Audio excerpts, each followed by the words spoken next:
Welcome to the Two Ton Nerds. As always, my name is Max James. It's day 2 of No Shave Nerdvember, where I talk about my favorite movies that make me geek out. And the movie that I'll be talking about today is one of my favorite foreign films ever. I don't see it as a foreign film anymore, but that's the best way to kind of describe it. It is Battle Royale. It is a very awesome movie. It's an adaptation of a manga by the same name, and it follows a class of young adults who are forced to fight on this island to the death, and it's just awesome. But there's a lot more than that, and it's just awesome. They're forced to fight by the government. They are given rules that are pretty harsh. They got these explosive collars around their necks, and if they fail to exit this little danger zone that's being activated, the collar blows up. Or if there's no winner at the end of the certain time period, the collar blows up. They're given this backpack that has a mystery weapon, and it's luck of the draw for that too, because if one guy gets like this little Uzi submachine gun, and then you get this one guy has a crossbow, and these two other players get like a frying pan and accordion style fan, and it's just like that's very opposite ends of the tier of the weapon category, and they all make it work. And it's pretty interesting, especially when the battle starts to kick off and they run out and they realize like, oh crap, I got a frying pan, and somebody chases you down with a crossbow. And but the thing is, if the dude who ends up getting the crossbow in the movie, he's very let's just say he's not very good, and I think he maybe killed I think he kills like one person with it, and but he's very sloppy. He's just like, he doesn't take time to aim. He just kind of rushes at him, and that's the nice little element to it. It's like, he may have a crossbow, but he may not know how to use it. So there's a nice pro and con kind of thing. And then there's this nice little subplot in the movie where a bunch of these computer geeks are trying to hack the system to be able to take the collars off and kind of deactivate the danger zones and try to escape. And that's a nice plot. That's a nice little thing, because you need like these little more than just killing in this movie, and it's awesome. And it's all at the hands of their teacher, who is just sitting up the top of this big rundown building, kind of painting, and he's just like revealing the list who died and announcing the danger zones that are being activated. And that's where this movie starts to really kick in, is after like a couple of hours into the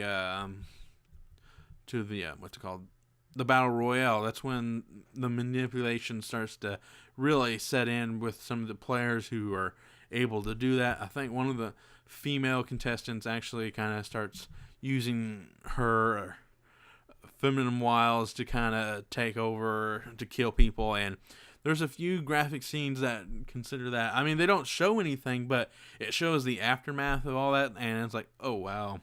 And some people just commit suicide, and it's just like it's all over the place. And I understand why it was banned in theaters, and because it's showing kids being murdered by one another at the hands of being forced their hand by the government. And it's just like, I understand, and it all boils over at the end, and it's a nice ending. It ends pretty well, and which leads to the sequel, which I will not be discussing in this video. But I do have to say, I'm not too impressed by the sequel.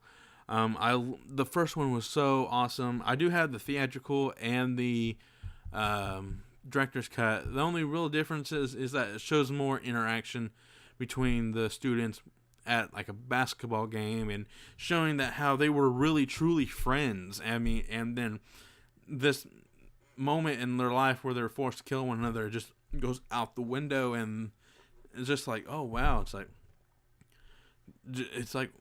it's just an opposite, and it's really cool. And then I think there's more blood when the dude has the real reason why there's a difference in the cuts is because of the what's it called?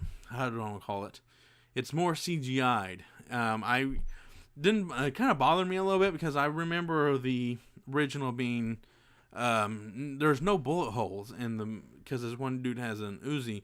He just holds it over and shoots him, but there's no bullet holes, and they're just reacting, and there's really no blood, and I had no problem with that. And so the director's cut adds the blood and adds a little bit more intense to it, which I like, but I dislike at the same time. And then that's really all I gotta say about this aspect. And I know how popular this movie has transcended to over here to America, and has spawned a couple different variations of this concept of people fighting one another on a remote island.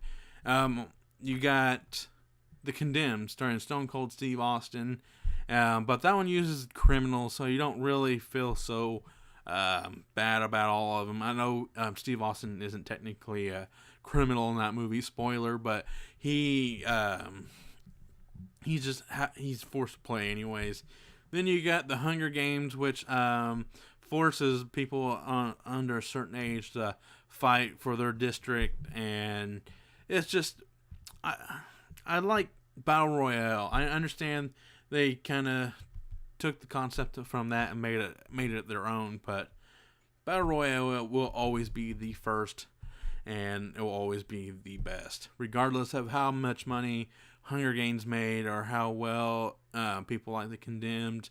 It's probably one of the better WWE film movies, but Battle Royale is Battle Royale. It's because it's the best, it's the first, and it will always be the best. But that's really all I gotta say. This movie makes me geek out pretty hard because of how well this story is told, and the acting, and sometimes reading the subtitles doesn't really bother me. That's why I like foreign films a lot. I know some people don't like. I came to watch a movie, not read a movie, but sometimes best movies you have to watch in a different language, and that's all I gotta say. So my name is Max James, and I'm gonna go geek out.